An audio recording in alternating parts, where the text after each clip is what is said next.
तो इस बात पर हमें और एक बात बहुत काबिल गौर है, ये बात चल रही है हमारे समाज में, वो ये कि पकाते हैं हमने अपने अंदाज से 100 किलो पकाते हैं। कितना?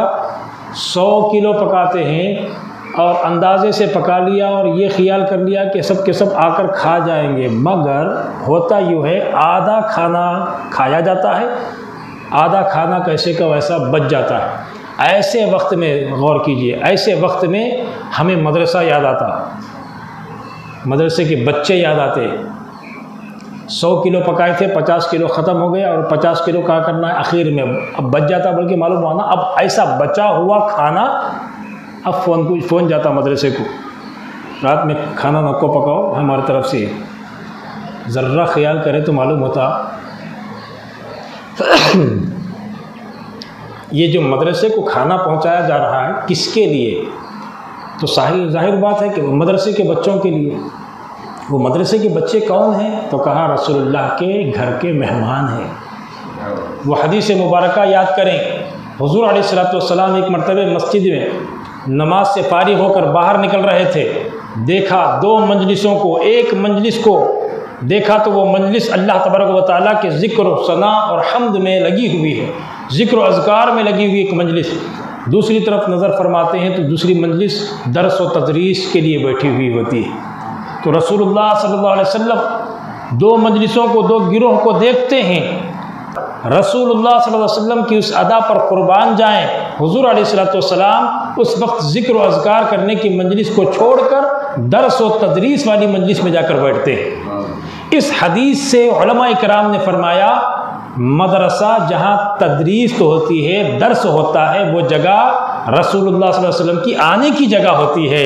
इसी बातों को दूसरे अल्फाजों में यूँ कहा गया, मस्जिद अल्लाह का घर है, मदरसा रसूलुल्लाह का घर है। रसूलुल्लाह सल्लल्लाहु अलैहि वसल्लम के घर में पढ़ने वाले कौन हैं? अल्लाह और उसके रसूल सल्लल्लाहु अलैहि वसल्लम के मेहमान होते हैं। ऐसे मेहमानों के लिए बचा हुआ खाना, सारे अकारिब हमारे खाकर चले जाएं, वो ऐसे अकारिब हैं, रिश्तेदार मालदार भी होंगे उसमें, वो आकर तुम्हारे खाने को नाम रख कर जाएंगे।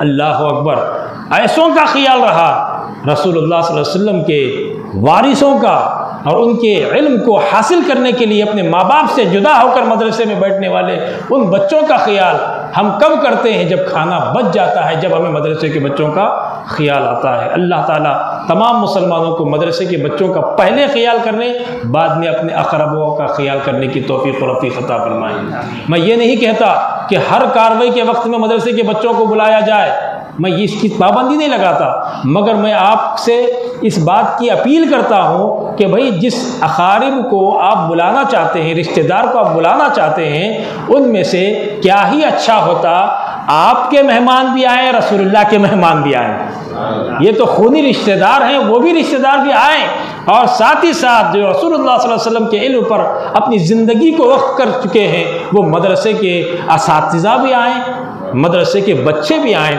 और ऐसे तुम्हारी दावत में अगर वो बच्चे आएंगे, एक हदीस मुबारक का मफ़हूम है, जब मदरसे का बच्चा जिस कब्रिस्तान से गुजरता है तो अल्लाह तबारक व तआला उस बच्चे के कदम की बरकत से, जो तालिब इल्म होता है, उस बच्चे के कदम की बरकत से 40 दिन तक उस कब्र से अल्लाह ताला अजाब को उठा लेता है। ऐसे मुबारक कदम होते हैं मदरसे के बच्चों के। उनको आखिर वाला बचा हुआ खाना नहीं, बल्कि वो पहली मंजलिस में बैठकर वो खाने के लायक हैं। एक और हदीस मुबारक जिसे मैं आपको इशारा करूँ, आपको समझ में आ जाएगा, बार बार आपने सुना है। जब बच्चा दर्स व तदरीस की नीयत से अपने घर से मदरसे की तरफ निकलता है तो फरिश्तों के सरदार जिब्रील अमीन अपने परों को उनके कदमों में बिछा देते हैं।